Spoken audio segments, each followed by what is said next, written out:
সংগ্রামী সাথী ও বন্ধুগণ, হেফাজতে ইসলাম বাংলাদেশ দেশের সকল ধর্মপ্রাণ মুসলমানদের প্রতি উদাত্ত আহ্বান জানাচ্ছে।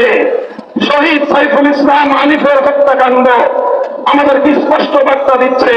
এই হত্যাকাণ্ডের মাধ্যমে বাংলাদেশে নৈরাজ্য সৃষ্টি করে রক্তের হোলি খেলা খেলানো, এটাই হলো বাংলাদেশ বিরোধী শক্তির অভিন্ন টার্গেট। কাজেই তাদের এই ষড়যন্ত্রের পাতা ফাঁদে আমরা পা দেব না। আমরা কোনোভাবেই সহিংস কোনো কর্মসূচি পালন করব না। শান্তিপূর্ণ ভাবে টেকনাফ থেকে তেঁতুলিয়ায় আমরা তীব্র প্রতিবাদ এবং প্রতিরোধ আন্দোলন করে তুলব।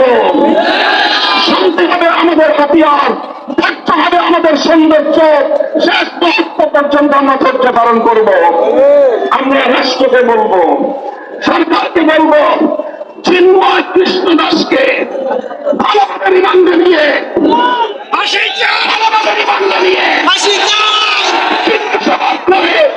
বাংলাদেশ বিরোধী ষড়যন্ত্রের তথ্যগুলো তার কাছ থেকে আপনারা উদ্ধার করুন।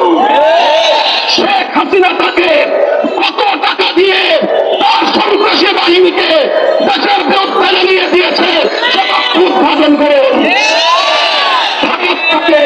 বাংলাদেশের অখণ্ডতা ধ্বংস করবার জন্য কিভাবে উস্কানি দিয়েছে, কে তাকে মন্ত্র দিয়ে বাংলাদেশে বারবার পাঠাচ্ছে, সেই তথ্যগুলো উদ্ঘাটন করে জাতির সামনে আপনারা বাংলাদেশ বিরোধী সকল অপশক্তির মুখ উন্মোচন করে দিন। সংগ্রামী সাথী ও বন্ধুগণ, সর্বশেষ আমাদের দাবি হল শহীদ সাইফুল ইসলাম আনিফ হত্যাকাণ্ডের জন্য প্রত্যক্ষ এবং পরোক্ষভাবে যারা যারা জড়িত অনতিবিলম্বে তাদেরকে আইনের আওতায় এনে দৃষ্টান্তমূলক শাস্তির ব্যবস্থা করতে হবে।